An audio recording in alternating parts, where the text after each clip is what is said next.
Hi, everyone, and welcome back to Mindfuel, where we are making mental fitness accessible to endurance athletes so you can train your brain as consciously as you train your body. Today, we are going to dive back into goal setting and specifically how to balance those big completion goals with other milestones so you can stay sane and satisfied along the way. Joining us for this discussion is James Benson-King. Welcome to Mindfuel, James. Thank you very much for having me, Laura. Yeah, I'll see, as I said just before the podcast, I'll see how I do today. So I'm in the middle of a medical study for those at home, and I'm on 50% of my normal calories. My brain function it feels limited, but yeah, maybe we'll get some stream of consciousness and we'll have a great time. That's what we're here for. We keep it human, vulnerable, real. So I'm excited. We're going to get the raw James today.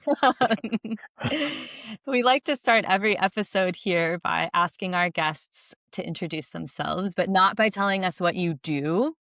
We'd rather hear who you are. So if I asked that another way, James, how would your friends or family describe you? I think my friends or family would describe me as very driven. I'm very driven towards my goals, but in, I think, like a lighthearted way. So I'm serious about the goal. I'm serious about getting there, but the day-to-day and general life, I don't take too seriously. So it's fun. It's a fun journey. Sounds like a good balance. I don't know that a lot of serious amateur endurance athletes kind of get that right, so to speak. I feel like I talk to a lot who say, "Oh, I just get a bit too wrapped up in things." I would put myself in that camp as well. So maybe we can hear a little bit more about how you find that balance. Yep.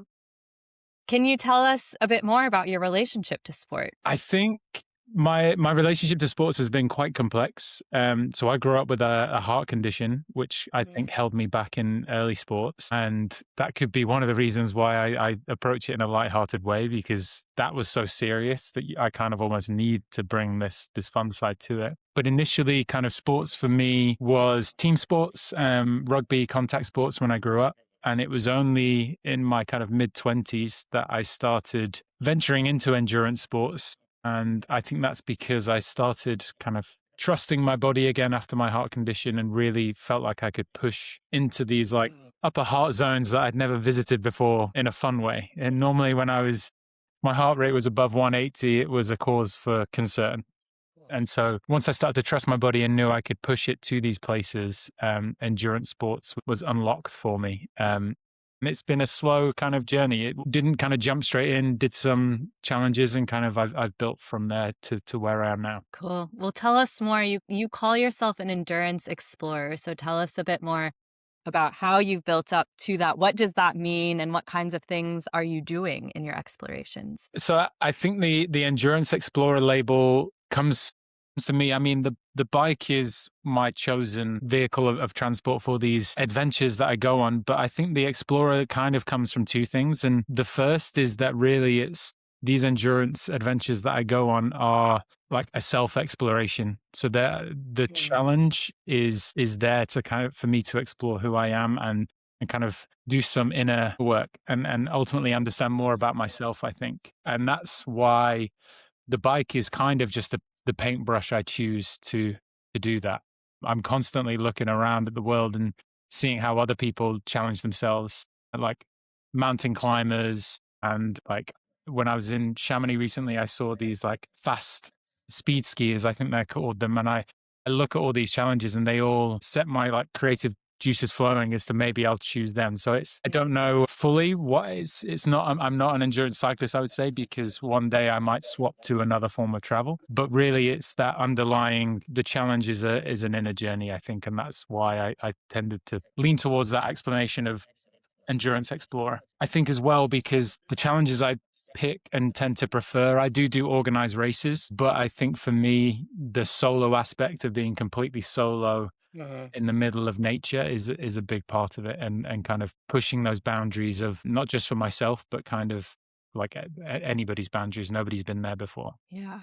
I can't imagine a better place, at least for me personally, and sounds like maybe for you too, to really learn about myself and discover new things than in the middle of nature Mm. on my own. Yeah, yeah. What's the biggest thing you think you've learned about yourself over these years while on one of these expeditions? Wow.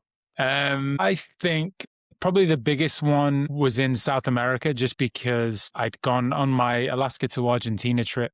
It was my first big trip. And that was really where I fully embraced this ownership. And I'd read a book in my younger years called Extreme Ownership by Jocko Willink.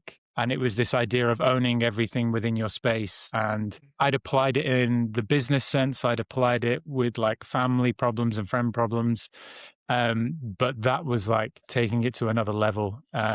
Really just anything the world threw at me, I was owning completely. And I found that I was able to overcome so much by just not letting myself excuse myself from things. There's lots of situations in life where you can just be like, well, I don't need to do something because of XYZ. And really when you're pushing yourself, like a big part of my trip was to cycle every single mile. And there is so many opportunities for you as a cyclist to have problems with the bike, problems with the weather landscape to back out.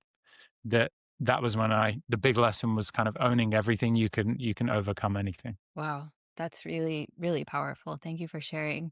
So, can you just tell us what other challenges you have done or are planning to do? So, you just mentioned Alaska to Argentina. What else is in the list? So that was my first big one. Before that, I did a few smaller challenges, all kind of solo in the UK. But the first big one was Alaska to Argentina in 2022 to 2024. When I got back, that's when I started kind of my foray into ultra races. So I've done, I think, 4 like organized races.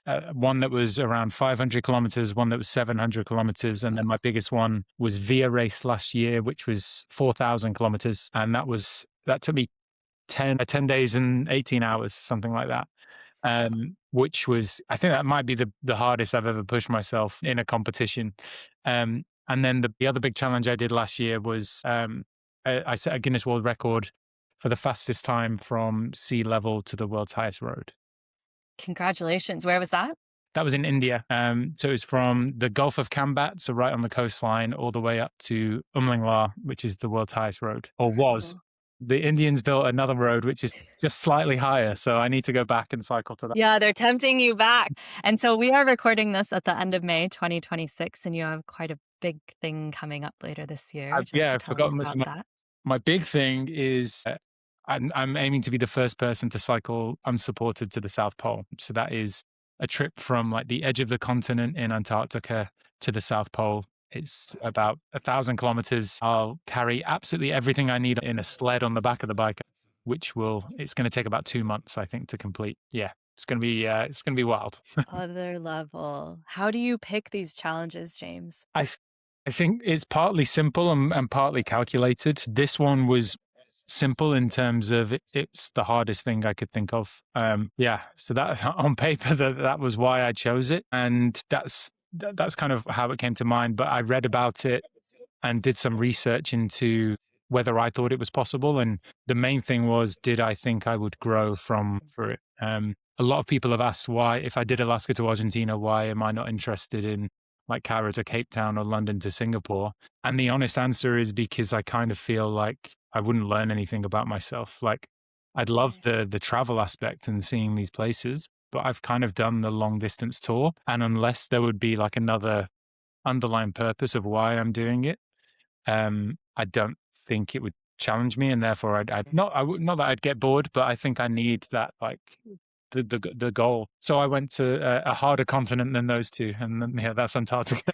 Yeah, by a long shot, by my estimation, but I guess we'll find out. We'll do a follow-up interview when you get back and hear a bit more. Maybe it's easy. Like, who knows? Don't know. I guess depends on your training, perhaps. Yeah. So as you pick these like big, audacious goals, like cycle to the South Pole, what other types of goals do you set as part of these rides? Or is it truly just, this is the objective, that's the thing I'm laser focused on? I think the truth is that that's the bigger goal, that's the ultimate goal. But I never think of the finish line and actually like getting there until kind of that actual moment. The goals are always way, way smaller. And that's because it's just, if I was focused on actually the goal itself, is like too big to comprehend. And so I think I first started thinking about this as a goal in April 2024 was when I think I said I was first going to do it. And so from that point, it was, well, what experience do I need to build up? I chunk it down into these smaller pieces so that 100% of my energy is just focused on that next step. And you're never really worried about the bigger picture. Having said that, there is a small part of me, I think normally when I'm sleeping, just envisages what it's actually going to be like in those goals. And I think that's powerful too. But it's kind of not, it's non-emotional. It's not taking up any like brain space. That's purely kind of, I don't know, off in the ether somewhere. Whereas like my actual focus is all on the current step. And so at the moment, that's two things for me right now, just as an example. One is training and one is fundraising. And so it's the two are very compartmentalized so that it allows me to like be focused on in both. Um, and that's it. Like there's Very cool. no kind of energy on the bigger picture. It's just we train, we look for money. I feel like you've just touched on a few of the key things that we do speak a lot about at Mindfuel. I mean, one, the thing that if you listen to many of these conversations, you'll hear me say this almost every time. We almost always, in some way, talk about process versus outcome and the joy in the process, which you're touching on in terms of training and almost like a day by day, Mm. this is what I'm doing today. It leads to the bigger goal, but this is my goal for today. And then also, I really like how you're just talking about visualization and the power of that. And you're doing it almost subconsciously if it's No. while you're dreaming. But I think we all know, or we teach at least here, how powerful that is and how well our bodies can respond to that. And if it's actually even happening subconsciously in your dreams, you've clearly done something right to start to build that up. And I think it will be a huge help while you're riding. I mean, you've probably already experienced that with some of these other expeditions, but our I think bodies are so resourceful in the way that they prepare us for these things that we don't know exactly what they'll be like, but we're yeah. figuring it out almost before we get there. Yeah, massively. I think it's the hardest thing to teach is visualization, just because if you are doing it subconsciously as a coach, it's then hard to be like, well, when should I do it? But I would say it's important sometimes just to like take time, because that time that you're spending visualizing is so important once you get there, because it feels like you've already seen it, even if it's like different to how it actually is in the situation. It's time. It's almost like time in the cockpit. Like when pilots Yeah, are training to be a pilot, they train for like absolutely. 10,000 hours on the test machines, and that's never going to be the same as the real thing. But yeah, I can't afford to go down to Antarctica and do a training run. No. It's all that You're not gonna do the course recce. cost. Yeah, it's as close as we can get, and it's an amazing tool to use, Yeah. both for all the things that can go right, but then also a bit, if this happens and that's Mm. not what I wanted to happen, how can I respond? It's Yeah. an amazing tool. And so we've spoken about kind of preparation for these adventures and staying focused on kind of the day by day that's leading up to it. But then when you're in the middle of these multi-week or month expeditions, you mentioned that you don't really think about that bigger objective or the kind of finish line until you're getting there. So what are you celebrating along the way? And if that bigger objective needs to be adjusted, or you really need to step back and think, how are you going to get there? How do you manage that, especially because you're doing these things on your own? I mean, the short answer is I celebrate like everything, which is, I think is good when you don't take things too seriously. Everything just becomes like, I'm happy I got here. I'm happy I got there. The biggest example I have is of my my Alaska to Argentina trip. I would split each day down normally into 50K stretches. So I'd say I'd aim to do like 150 a day. So I'd get two breaks and split the day down into those sections. And you just celebrate stopping for a break and having a coffee or nipping into a shop. Yeah. And you celebrate when you're having your afternoon snack. And yeah, it doesn't have to be a big celebration. It can just be a pat on the back and telling yourself that, you've got this and you can keep going. And then the bigger celebration comes, like I would aim to cycle maybe between two big cities that are like, Okay. 8 to 14 days apart. And then when you get there, it's, that evening going out for a nicer meal and rewarding yourself and looking at a map and seeing how far you've come. And so it's not like massive celebrations, but it's definitely just giving yourself a moment to think about what you've done, and then you can use that to like acknowledge your mini Yeah. success and then keep on moving forward. The other part of the question you mentioned of like, how do you adjust that expectation if you're not on track or if something needs to change? And that's something which I'm not the best at. I have to give myself little bit of time to, yeah, come to terms with the fact that I'm not going to do what I initially thought. And that can take up to like 24 hours. So normally I'll realize and understand something needs to change. Something's not going to go the way I thought it was. I'm lagging behind or what I want to do can't happen. And normally I need to sleep on it. And once I wake up, I'm ready to kind of redirect and go full steam into this new direction.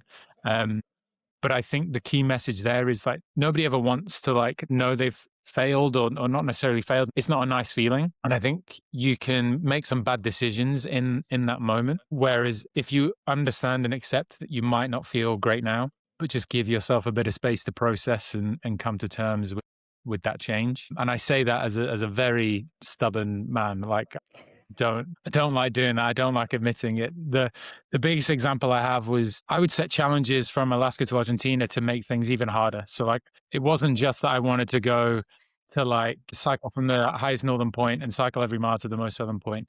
I do like hard mountain bike routes on my like steel frame tourer. It just wasn't made for what I was trying to do with it. And I'd just make it more difficult. I was doing a particular route called the Peru Divide, funnily enough, in Peru, which was very difficult and the rainy season was coming in. And I remember the moment where I was like, I'm not going to finish it. And I'd started Mm. a route that I really wanted to finish. And so many people had been like, you can't do it on that bike. And I didn't want to give them that satisfaction, Yes. but I just couldn't do it. I'd been ill like 2 or 3 times. And I remember telling Mm. myself, I think I hadn't finished the climb I was on. And I looked at the map going, I just want to get out of here. And then I looked down and I was like, the only way out is for me to finish this climb anyway. So I have to keep going. I'm like 3 days away from getting to a road, but I finished up early that day, unpacked my tent, sat in my tent, cooked dinner, feeling incredibly sorry for myself, slept on it, woke up in the morning, and I was like, cool. We know what we got to do. We're not going to do what we initially thought we were going to do, but this is the right decision. We'll readjust. And the bigger goal doesn't require me to like bash myself around these horrible mountains for a few more weeks. Nice. It is amazing what a bit of sleep can do. And as we were just saying earlier about some of the visualization, I think just the soaking in of the thoughts and weighing of options, our brain can figure out a lot on its own and take away some of the emotion from it as well, Yeah. especially when we're well rested. Do you ever consult other people for advice or help or support, or you do this all on your own? 100%. Yeah. So I would say maybe in those situations, like it's difficult. I would imagine if I had phone signal, I probably would have spoken to like a close friend or family member. More recently, my friends and family are maybe a bit more estranged from my my bigger goals. So I'll speak to other ultra racers or riders just to get their understanding. There was certain situations for my world record where I didn't feel comfortable. I was having some mechanical issues, and within the rules of the game, they told me I could hop in a car and take a lift to get them fixed, but it didn't sit right with me. And I remember Mm, deliberating what I should do and calling a mm. friend to kind of talk it through. So in those situations, yeah, I think my family would have just been like, yeah, just get in the car. But it was more nuanced than that. And I needed somebody Yeah, like, totally. Expert advice. yeah, yeah. So, thinking about the goal setting topic, James, where is the line between I'm someone who likes to have goals and I'm not someone of value without these big goals? How is that for you? And how do you monitor maintaining your self worth and identity outside of the adventuring that you do? I think that's an incredibly difficult question, and I don't think I'm the best at doing this, but Mm, I feel like it's okay to constantly have a goal. I think as long as it doesn't become like over encompassing, and I think for me that it gives me purpose. I try not to let it give me my value. And I think mm, that's where I draw the line for me is the goals always have an underlying purpose that I would like to grow, learn from, challenge myself, understand more about myself, put myself in these situations, but have like built a skill base to where I feel comfortable and confident. And it's a constant kind of growth and spiritual journey. But there has been battles where I'm like, you can't let this give you value. Like you have to know that this isn't giving you value. And so I think mm. that's the line for me is purpose versus value. Having said that, I haven't not had a goal for since I can remember. Like from the age of 14, I've always been aiming and working for something. And it's difficult, I think, to not have that define you in some way. Yeah. A lot of that resonates, and I think it's natural as humans to need and want something to work toward. I think in my own personal experience, it's when there's only one thing that I feel is giving my life or me value, where that becomes really quite dangerous, and unhealthy for me. Mm, But yeah, I think as you said, if it's having goals and that's part of your value, or maybe none of your value, but it's mm, still something that's important to you and helps you be your best self, then that's really healthy. And I do think endurance sports or adventures or however we want to call it attracts the type of person who is quite goal mm. oriented. And that's probably a far healthier outlet than some other things. Yeah. Obviously, I'm biased because I love my sports, so I want to believe that, but I do actually really I believe that. It's a similar conversation. The bike ride that I was just out on with a friend, he's a teacher and he was teaching his students. And it's a similar conversation, I think, to social media. And he was Mm, saying to his students, like, yes, you should go out and do like these challenges, but are you doing the challenge because you want to post about it? Or are you doing the yes. challenge because you enjoy it and that's what you want to do? Yeah. And I think it's the same thing for me is that I would do these challenges even if I couldn't tell anybody about them or if nobody knew that this is what I did with my like spare time. Well, not spare time, all my Yeah, with your time. yeah. Um, because of the lessons I learn about myself. And I think that's what makes me like comfortable with knowing I'm doing the right thing is that, I would do it even if I can tell anybody about it. It gives me confidence Yeah, and that's it's yeah. I love that. I think that's a really, really healthy way to look at it. yeah. Yeah, yeah. Yeah, you've mentioned this a few times. We spoke about it a little bit in our intro call, that the main purpose of these adventures is to really understand yourself and who you are. It's a spiritual experience for you and to see what your limits are. Do you think you'll ever be satisfied? And how would you know that you've found it or found yourself? Another great question because I guess I don't know the answer, but I think there will come a point where the challenges naturally start to slow down. And I think the challenge will be I understand how powerful these challenges are with helping me understand that. And I think I would love to pass that on and help others Nice. experience it. Mm, I love like that process of helping people. And I'm hoping that these challenges can help me build a platform that I can then help others, put a hand back and help other people up the ladder. That's nice. that's the hope. Um, Have you done any coaching so far?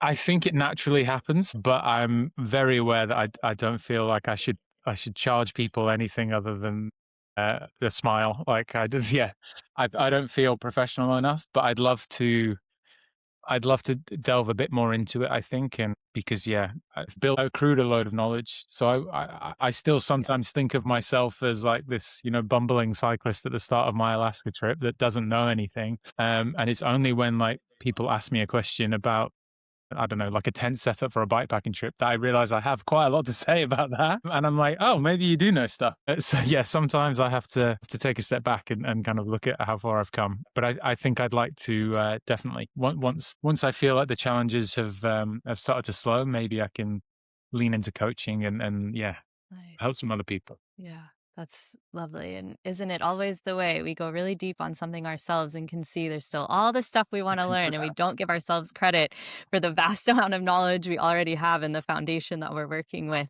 Yeah. And I think it's like sometimes you don't see what the other person sees. And that can be quite nice. It forces that self-reflection and you're like, okay, yeah, no, we have done some stuff. Yes. Yeah, I mean, you've already said, like, with the goals, it's you tend to take at least a little bit of time to look back and say, "Okay, I made it this far," and Mm, before you look forward again, and I think it's the same way with knowledge. We tend to always keep pushing forward, "Oh, I can do this, I can try this, I wanna learn this," and really not acknowledging what we've already yep. accumulated. So, James, if you could leave us with one succinct thought on goal setting, what would it be? I think it would go back to the initial point I touched on earlier about ownership. And I think when you attack a goal, own everything within your space. But the other piece of that ownership is honesty. Mm. And that's just being honest with yourself and not beating yourself up. Like, how much time do you have to give towards that goal? If you have a job and you have kids, be honest with yourself and allow yourself to plan for what you can allot towards that goal. And that just allows you to remain positive, because sometimes people, I find themselves like beating themselves up that they're not achieving something, but it's like you're doing the absolute best you can with the resources that you can allocate to that.